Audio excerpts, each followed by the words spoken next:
Innal hamdalillah wa nasta'inuhu wa nastaghfiruh wa na'udzubillahi min syururi anfusina wa min sayyiati a'malina may yahdihillahu fala mudhillalah wa may yudhlilhu fala hadiyalah.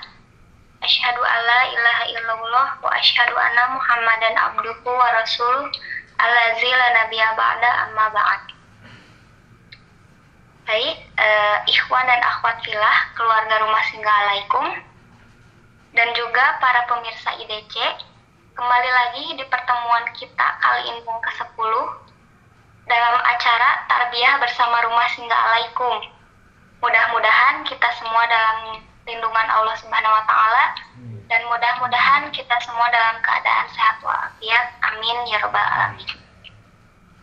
Baik, selanjutnya saya sapa dulu ya teman-teman yang hadir pada pertemuan kali ini, yaitu yang bertemu langsung dengan Apanji di sana di rumah Fahmi. Sehat semuanya? Alhamdulillah, semuanya pada sehat walafiat. Ya, alhamdulillahirabbil alamin. Yang di video call juga semuanya pada sehat semuanya? Lanjut, tema dan pertemuan kali ini berjudul Ketika Nikmat Menjadi Pengingat. Nah, teman-teman semua, referensi yang akan kita bawakan yakni Quran Surat Toha ayat 24 sampai dengan 39. Ayat ini membahas tentang kisah Nabi Musa yang ditugaskan Allah Subhanahu wa Ta'ala untuk mendakwahi Fir'aun. Sebagai pelengkap saja, kisah Nabi Musa tercantum di berbagai banyak ayat dalam Al-Quran. Bahkan, nama Nabi Musa alaihi salam dalam Al-Quran disebut sebanyak 136 kali. Dibandingkan dengan Nabi yang lain, Nabi Musa alaihi salam paling banyak disebut. Nah, maka dari itu, kenapa tema kali ini kita merujuk pada kisah Nabi Musa alaihi salam?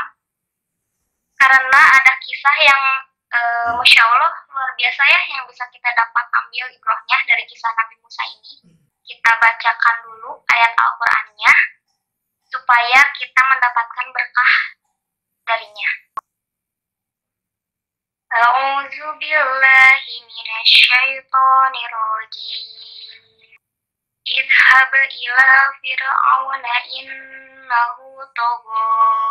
Qala rabbi shrah li sadri wa yassir li amri wahlul 'uqdatam min lisani yafqahu qawli waj'al li waziran min ahli Harun akhi ushdud bihi azri wa ashrikhu fi amri kay nusabbihaka katsira wa nazkuraka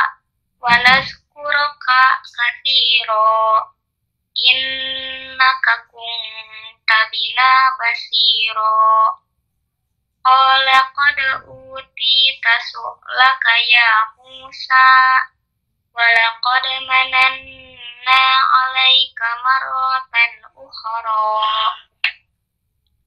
id auhayna ila ummika ma yuha aniqzifi fit tabuti faqzifihi fil yammi fayulqihil yammu bisahili khudhu aduwli wa aduwullah wa alqaitu alaika mahabbatan minni walitusna ala aini. Yang artinya, pergilah kepada Fir'aun, dia benar-benar telah melampaui batas. Dia Musa berkata, "Ya Tuhanku, lapangkanlah dadaku dan mudahkanlah urusanku, dan lepaskanlah kekakuan dari lidahku, agar mereka mengerti perkataanku. Dan jadikanlah untukku seorang pembantu dari keluargaku, yaitu Harun, saudaraku. Teguhkanlah kekuatanku dengan adanya dia, dan jadikanlah dia teman dalam urusanku, agar kami banyak bertasbih kepadamu, dan banyak mengingatmu. Sesungguhnya engkau maha melihat keadaan kami. Dia Allah berfirman, sungguh telah diperkenankan permintaanmu, wahai Musa, dan sungguh kami telah memberi nikmat kepadamu pada kesempatan yang lain sebelum ini, yaitu ketika kami mengilhamkan kepada ibumu sesuatu yang diilhamkan, yaitu letakkanlah dia, Musa, di dalam peti, kemudian hanyutkanlah dia ke sungai Nil, maka biarkanlah arus sungai itu membawanya ke tepi. Dia akan diambil oleh Fir'aun musuhku dan musuhnya. Aku telah melimpahkan kepadamu kasih sayang yang datang dariku, dan agar engkau diasuh di bawah pengawasanku. Ya, segitu yang dibacakan. Langsung saja saya ingin ke Apanji dulu ya. Gimana, mau dijelasin dulu apa mau gimana dulu? Ya, insya Allah kita jelasin dulu, kita uraikan pelan-pelan karena perlu diperhatikan ya. Yang namanya kajian tarbiyah ini perlu fokus dan perlu konsentrasi gitu agar ilmunya nyampe gitu. Ya. Kedengaran ya ini ya?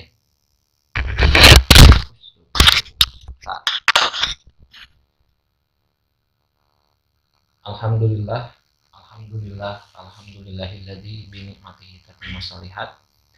Asyhadu an la ilaha illallah wa asyhadu anna Muhammadan abduhu wa rasuluh. Allahumma sholli ala Muhammad wa ala ali Muhammad. Puji syukur ya, kita bersyukur kepada Allah Subhanahu wa taala. Kita masih diberikan limpahan karunia nikmat berupa kesehatan ya, sehat iman dan Islam khususnya. Dan Masya Allah kita masih bisa meluangkan waktu untuk talabul ilmi ya, yang mudah-mudahan malam ini menjadi malam yang berkah bagi kita semua, dan ilmu yang kita kaji malam ini bisa bermanfaat dan bisa menjadi amal soleh di mata Allah Subhanahu wa taala. Sangat menarik pembahasan kali ini ya, tema yang berjudul ketika nikmat menjadi pengingat. Kenapa kita pilih tema ini? Karena gini, mungkin kita di kehidupan kita sering mengalami maksudnya gini, mungkin kita di kehidupan kita sering merasakan ketika kita mengingat-ingat nikmat Allah ya, itu sangat mengingatkan kita akan rasa bersyukur. Ketika misalkan kita mengingat nikmat di mana Allah menolong kita dari keterpurukan, kemudian kita mendapatkan petunjuk, itu kita merasa diingatkan gitu. Nah, itu energinya itu luar biasa, bahkan bisa menjadi penyemangat hidup kita ya. Jadi nikmat-nikmat yang Allah berikan kalau kita ingat-ingat itu akan menyemangati hidup kita untuk lebih ridho dan ikhlas menjalani kehidupan ini. Nah, teman-teman, rasanya kan lebih lengkap ya apabila kita membahas tema ini berdasarkan Al-Quran gitu. Yang kita tahu adalah bahwa Al-Quran itu seringkali memotret kisahnya, memotret suatu kisah gitu, itu selalu ada ibroh, selalu ada manfaat gitu. Dan Masya Allah lagi, kalau kata para ahli tafsir gitu, Al-Quran itu ketika hendak memberikan pelajaran gitu, memberikan suatu ilmu, itu selalu dipotret dengan ada tokohnya gitu. Misalkan kisah Nabi Musa alaihi salam yang akan kita bahas ini. Potret Nabi Musa alaihi salam ini akan membuat kita ini mendapatkan ilmu yang banyak sekali dari pembahasan ini gitu. Jadi tema hari ini, tema malam ini referensinya rujukannya adalah kisah Musa alaihissalam dalam surat Toha gitu. Nah, teman-teman sekalian, kalau kita membahas kisah Musa dari kecil gitu sampai menjadi rasul, sebetulnya dalam waktu 5 menit juga udah beres. Ya kita Nabi Musa mungkin kalau kalau kita dengar waktu kecil gitu, kisah Nabi Musa ini pertama dari masa kecilnya dilarung di sungai, kemudian nanti bagaimana beliau menghadapi Firaun, terus saya membelah laut ya, cerita itu ya sudah beres gitu. Tapi sebetulnya yang Allah inginkan dalam cerita itu tuh bukan sekedar cerita gitu, tapi ada pelajaran di baliknya, itu ada hikmah yang terkandung yang begitu besar gitu.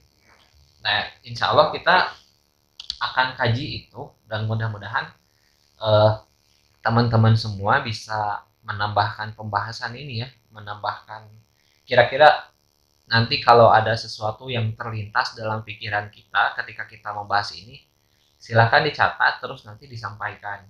Siapa tahu itu salah satu cara Allah membukakan ilmu untuk kita gitu, ilham gitulah. Silahkan diungkapkan nanti. Nah, kita masuk jauh lebih dalam lagi ya. Ada beberapa poin yang akan kita bahas ya, dan nanti disertai dengan hikmah-hikmahnya gitu.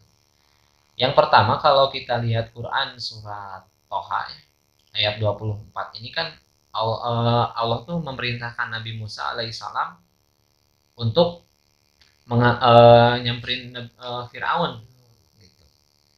Idhab ila Firauna innahu tagha gitu. Pergilah kepada Firaun, dia benar-benar telah melampaui batas. Di sini Nabi Musa sudah diperintahkan. Jadi di Quran surat Toha ini isinya itu Allah memerintahkan Nabi Musa untuk menghampiri Firaun untuk mendakwahinya. Karena kalau kita baca lebih detail kisahnya, Firaun itu kan penguasa yang zalim pada waktu itu gitu kan. Makanya Firaun itu Nabi Musa ditugaskan mendakwahi Firaun itu agar menghentikan kezalimannya.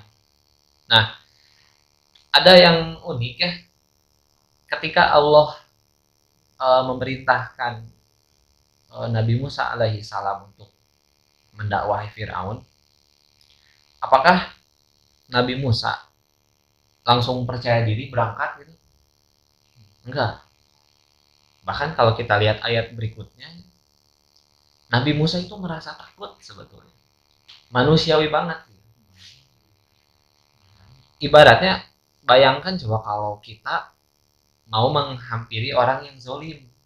Ya, taruhlah preman misalkan. Takut gitu. Iya. Jadi Nabi Musa alaihissalam walaupun seorang nabi yang dijamin oleh Allah keselamatannya, tetap aja ada rasa takut. Itu kenapa tadi Teh Silma di awal bilang antara Nabi Musa alaihissalam dengan Nabi Sulaiman lebih banyak namanya disebut Nabi Musa. Kenapa? Karena kisah-kisah yang diceritakan dalam Quran tentang Nabi Musa ini lebih manusiawi gitu. Segala apa yang terjadi di zaman Nabi Musa itu akan terjadi terus di masa yang akan datang sampai sekarang. Misalkan kisah Nabi Musa, misalkan kita potret sosok Firaun. Firaun raja yang zalim. Tidak menutup kemungkinan setiap zaman ada pemimpin yang zalim. Berulang. Walaupun Firaunnya sudah wafat, tapi karakter seorang Firaunnya tetap hidup. Tapi kalau kita melihat potret bagaimana kisah Nabi Sulaiman ya, bisa memerintahkan jin, terus memerintahkan angin, kemudian di kisah Nabi Sulaiman itu punya kuda bersayap. Ya, saya tanya sekarang, ada nggak sekarang kuda bersayap? Nggak ada. Siapa yang bisa berbicara dengan semut? Nggak ada.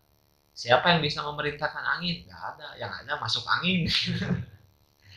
Nah, itu artinya kenapa Allah Subhanahu wa taala kisah Musa alaihissalam ini lebih banyak. Karena Allah ingin kita ini melihat setiap kisah yang Nabi Musa yang Allah ceritakan tentang Nabi Musa alaihissalam ini agar dijadikan pelajaran gitu. Agar jadi ilmu, jadi bahan renungan gitu. Itu ya. Ya, kita kembali lagi ke awal. Quran surat Toha ayat 24 ya. Izhab ila fir'auna innahu tagha gitu. Pergilah kepada Firaun, dia benar-benar telah melampaui batas. Nabi Musa di situ grogi ya. Grogi, takut. Enggak langsung, oh siap, langsung berangkat. Enggak gitu. Kenapa? Karena di ayat berikutnya apa coba? Qala rabbi syrah li sadri, kan kata Nabi Musa, ya Allah lapangkanlah dadaku. Itu artinya kan mulai ada wah gelisah. Terus wa yassirli amri, mudahkanlah untukku urusanku.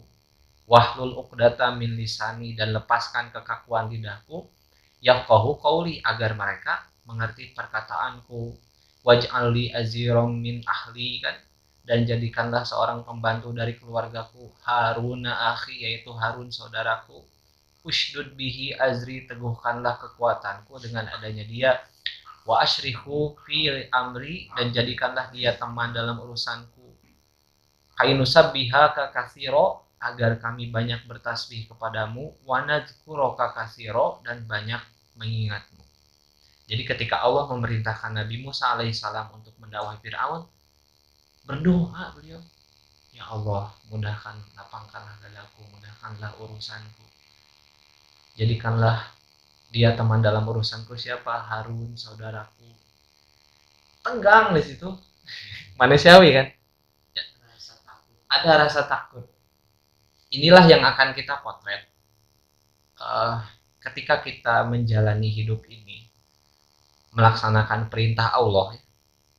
Ada rasa takut, ya Allah, takut cilaka, aduh takut tersesat, ya Allah, takut menyimpang. Ada rasa manusiawi di situ, sama Nabi Musa alaihissalam. Nah kemudian ya, masya Allahnya gini, Allah di ayat berikutnya mengajak Nabi Musa alaihissalam untuk flashback, mengingat jauh gitu ke belakang, untuk mengingat nikmat besar yang Allah berikan padanya, yaitu ketika Allah menyelamatkannya dari kekejaman Firaun. Yang di ayat itu sih yang coba dibaca ulang, ayat yang setelah doa itu. Haruna wa nadzkuruka katsira, terus berikutnya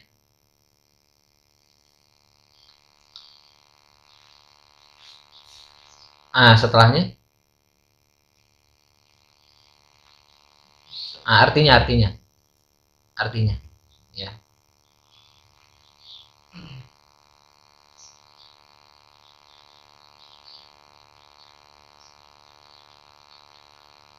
Ya, setelahnya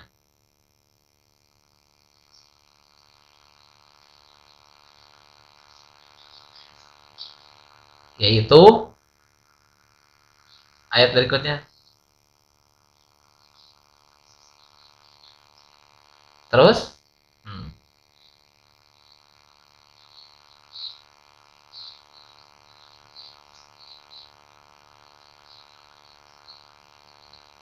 nah ya, cukup. Jadi setelah Allah tadi kan, pertama Allah memerintahkan pergi ke Firaun, kemudian wah tegang, gelisah, berdoa kepada Allah, kepala Robbi Syrah li Sadri, itu ya nanti dibahas hikmahnya. Nah setelah itu Allah mengajak kepada Nabi Musa alaihissalam, Nabi Musa, hei Musa, inget tuh gitu, ada kenikmatan yang dulu itu pernah, kenikmatan besar yang Allah teh jauh-jauh hari teh apa ya udah dikasih gitu. Yaitu apa kata Allah tadi di ayat tadi gitu ya. Untuk mengingat nikmat besar yang Allah berikan padanya, yaitu ketika Allah menyelamatkannya dari kekejaman Firaun. Yang pada masa itu kan bayi-bayi laki-laki itu kan dibunuh. Kebayang kan?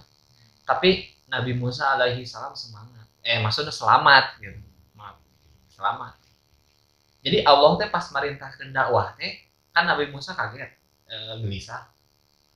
Ingat ke itu ge pernah dikasih kenikmatan yang besar ya. Nah, naon kenikmatan harita diselamatkan ku urang ku kami cik Allah teh. Basa harita ke kejaman Firaun teh diselamatkan ke Allah teh gitu. Anu kuduna bayi-bayi laki-laki itu dibunuh pada waktu itu, tapi Allah selamatkan. Gitu. Nah itu ya. Jadi ulangi lagi, Musa diperintahkan dakwah kepada Firaun. Kaget Musa, waduh, mampir, zolim atau sian kan? Berdoa, kemudian setelah berdoa, Allah di ayat berikutnya apa? Mengajak Nabi Musa alaihissalam untuk kembali mengingat bahwa Allah tuh pernah memberikan kenikmatan yang besar. Gitu. Apa kenikmatan yang besarnya? Yaitu ketika Nabi Musa selamat dari kekejaman Firaun. Otomatis kan jadi semangat besar waktu itu. Jadi lebih pede deh. Semangatnya. Lebih disemangati deh. Jadi hikmahnya adalah bisa jadi masa-masa pahit dalam hidup kita di masa lalu itu menjadi energi untuk semangat di masa sekarang. Gitu. Ya, Nabi Musa di situ kumanya posisi kita gitu mengandai ada di situ ketika misalkan ku Allah diperintahkan sok dakwah aduh sieun gitu ingat kamu dulu pernah dikasih kenikmatan ini loh langsung malu kita jadi rada-rada segan gitu. Ya misalkan Abi diperintahkan ku Afahmi misalkan Jipang misalkan cengek aduh siun di dituna ya juri misalkan ya Ji ingat harita kamu pernah ditolongin Ji langsung wah kita pernah pakai dia nah itu jadi hikmahnya apa ketika kita punya masa lalu yang pahit sekalipun itu bisa menjadi energi penguat kita di masa sekarang jadi jangan anggap masa lalu kita yang perih mungkin apa dijolimi orang apa merasa ada di bawah gitu tetapi itu jadi energi penguat untuk hidup kita motivasi kita Nabi Musa alaihissalam dikitukan ku Allah gitu ya nah jadi di sini kita sepakat ya ketika menjalani hidup ya ada rasa takut gelisah Nabi Musa alaihissalam dipotret itu gitu. Bahkan gini ke tes ilmu dulu di yang poin kedua tes ilmu ya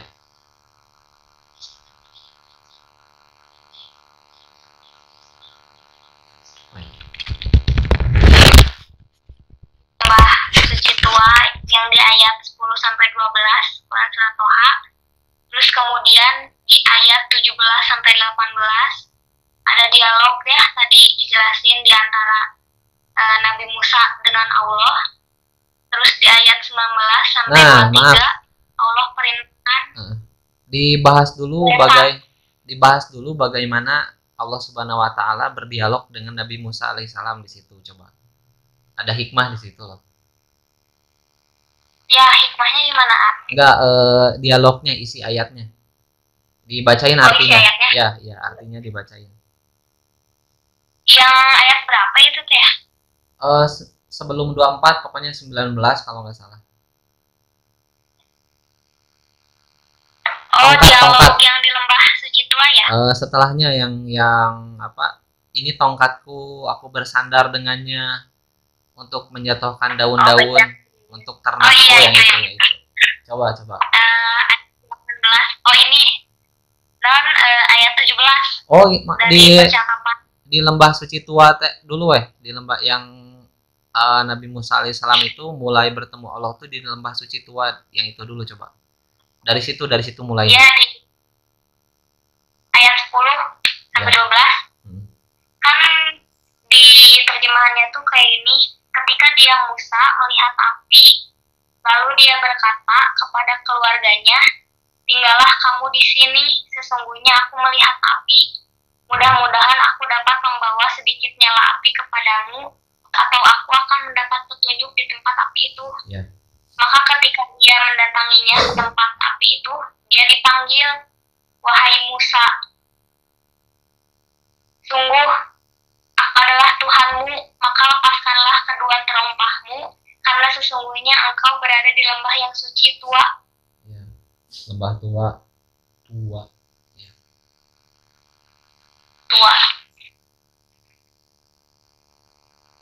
Ya, terus? Ya udah, Ya, yang benar. itu ayat pertama Ya. itu. Terus di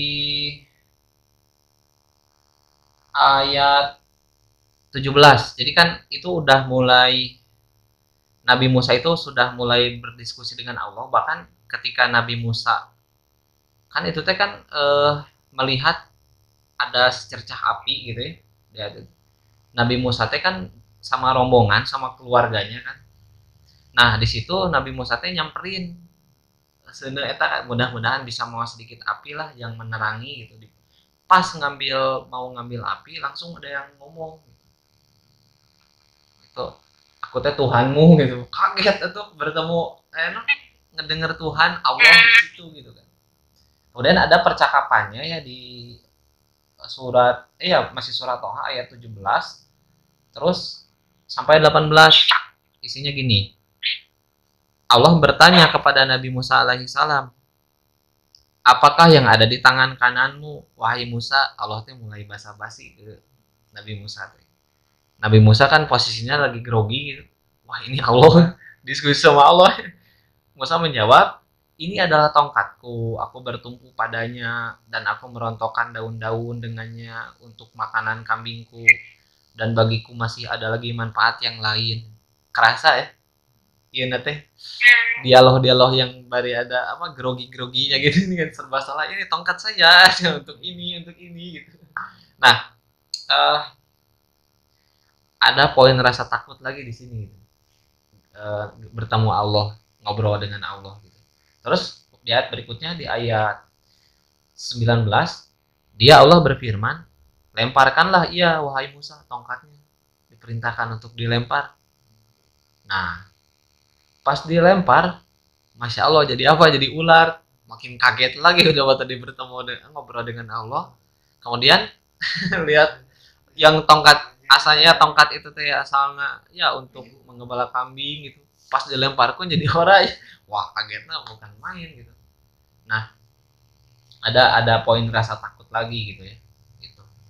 Nah, ada hikmah di ayat ini tuh, kita lihat ya sebentar biar gak terlalu ini. Nah, ketika Allah memerintahkan Nabi Musa alaihissalam untuk mengambil tongkatnya gitu, apa yang Allah bilang di sini? Kan Allah berfirman, lemparkanlah lemparkan tongkatmu wahai Musa gitu. Lalu Allah melemparkan tongkat itu, maka tiba-tiba ia menjadi seekor ular yang merayap dengan cepat. Dia Allah berfirman, peganglah ia dan jangan takut. Iya poinnya. Jadi Allah nggak bilang gini, jangan takut, pegang, nggak gitu. Tapi Allah nyuruh pegang dulu, baru dan jangan takut. Sama ketika kita menjalani kehidupan ini, menjalani ibadah kepada Allah, lakukan dulu gitu. Jangan takut. Jadi jangan terbalik. Wah, takut. Ambil. Kebalik. Allah bilangnya apa? Ambil, jangan takut. Nah, kita pun sama. Lakukan, ambil, jangan takut. Takut belakangan. Mending berani dulu gitu. Itu hikmahnya. Ini berdasarkan literatur para tafsir seperti itu gitu. Nah, itu rasa takutnya Nabi Musa alaihissalam ketika bertemu Allah, maksudnya ngobrol dengan Allah Subhanahu wa taala. Terus ketika Nabi Musa alaihissalam melemparkan tongkatnya kemudian berubah menjadi ular, wah, semakin takut menjadi-jadi pada saat itu. Tetapi Allah bilang di situ, ambil, jangan takut. Nah, hikmahnya untuk kita, apapun rasa takut yang kita punya, ambil dulu. Ibadah dulu, jangan takut gitu. Takut belakangan. Jadi dakwah lah seueur mangke gitu. Maksudnya kalau bab dakwah gitu. Kalau Bapak mencari ilmu dulu misalkan, ya cari dulu ilmu, jangan takut belakangan gitu. Gitulah itu hikmahnya. Silahkan barangkali dalam pikirannya nanti terbesit, oh itu sih gini inspirasinya kia, silahkan nanti dikemukakan gitu. Itu Teh Silma, lanjut ke Teh Silma.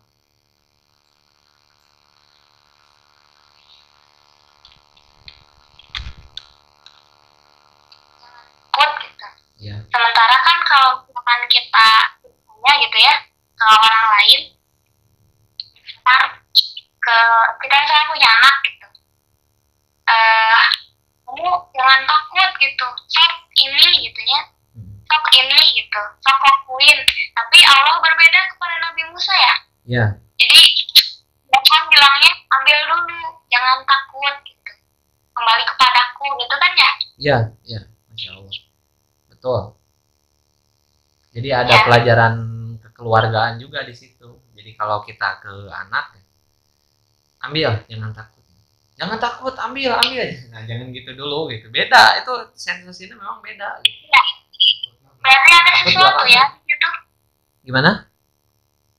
Ya ada sesuatu dari perbedaan yang sedikit apa ya, kayak gak ada apa-apanya, padahal itu teh kan kalau dalam Al-Quran ketika berbicara seperti itu pasti selalu ada hikmah nih kan. Ketika Allah bilang ambil dulu jangan takut, berarti Allah punya sesuatu di balik itu kan. Masya Allah, betul. Tapi pergeseran kata para ahli tafsir. Ya. Satu sih masalahnya karena kita tuh gak bisa bahasa Arab, jadi agak sulit. Jadi makanya kalau belajar Islam akan terbatas kalau kita tidak bisa bahasa Arab. Ya mudah-mudahan kita bisa bahasa Arab. Kudu gede di itu aja bisa bahasa Arab. Siapa tahu nanti kita semua jadi TKW dulu atau demi bisa bahasa Arab gitu. TKI, TKW. Bakat tuh. Ya, ada gini, ada beberapa poin hikmah yang saya sampaikan ya pembahasan ini. Jadi yang pertama gini, ketika menjalani hidup selalu ada rasa takut. Selayaknya Nabi yang dikisahkan Al-Quran tentang Nabi Musa alaihissalam. Tetapi rasa takut itu bukan berarti alasan untuk kita tidak melakukan apa-apa gitu.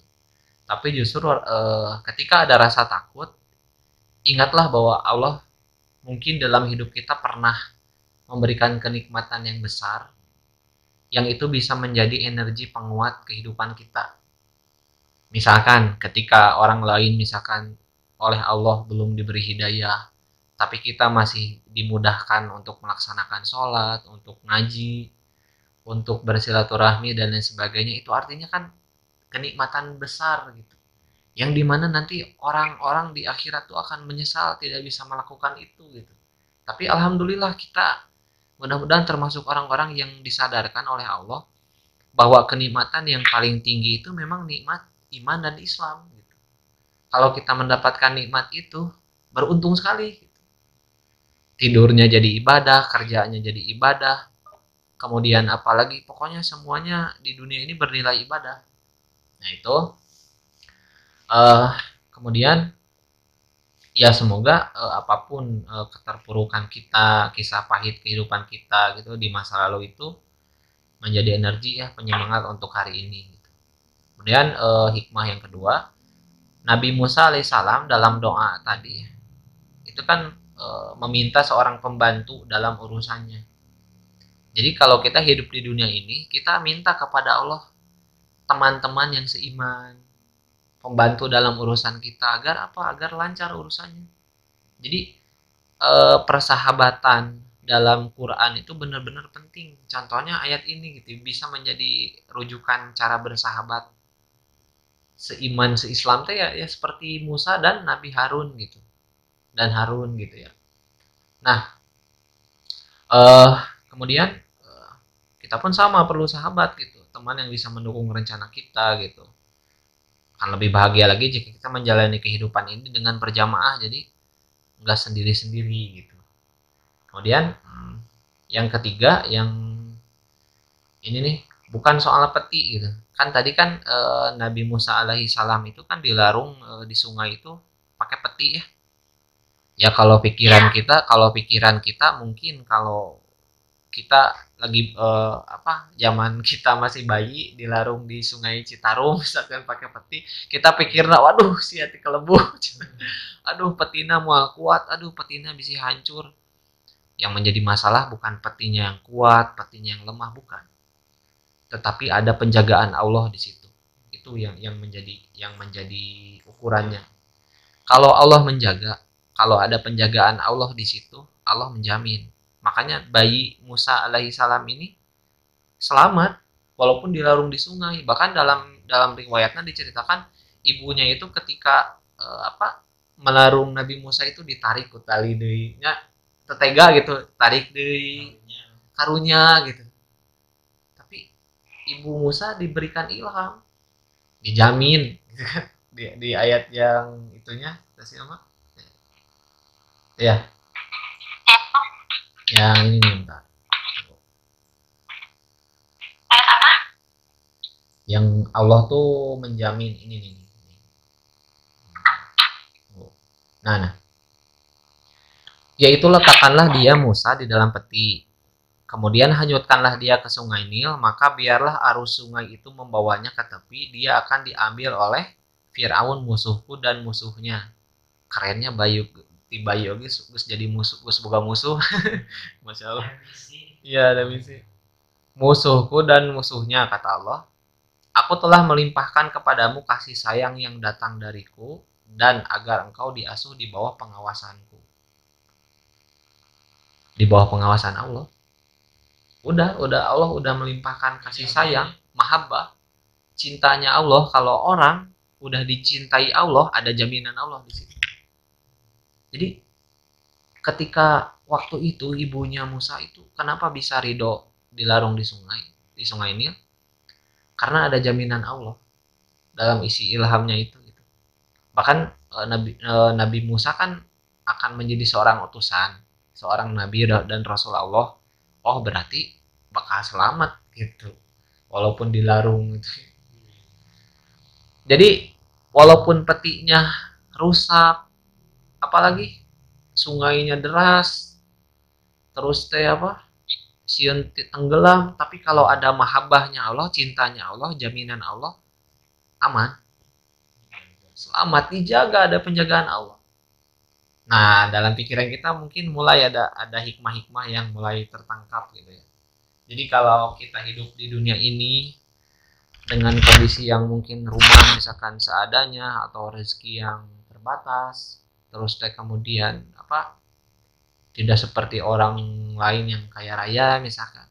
Kalau ada mahabbah Allah, kalau ada cintanya Allah di situ, selamat hidup. Itu maksudnya. Pesannya itu gitu. Yang menurut saya gali dan literasi yang saya baca. Itu mungkin tes Ilma. Ya. Nah, kalau misalkan soal mahabbah itu ya, gimana gitu caranya biar kita bisa dapat cintanya Allah gitu? Adakah caranya, Ya tentunya dengan kita berkumpul seperti ini, bikin halakoh kecil, ini bagian dari kita ingin mencapai mahabbahnya Allah, cintanya Allah. Jadi ya setiap hari ya kita sempatkan mencari ilmu, kita ibadah dimaksimalkan lagi. Ya secara tidak langsung itu kita sedang berusaha menggapai cintanya Allah gitu, setinggi mungkin gitu. Itu.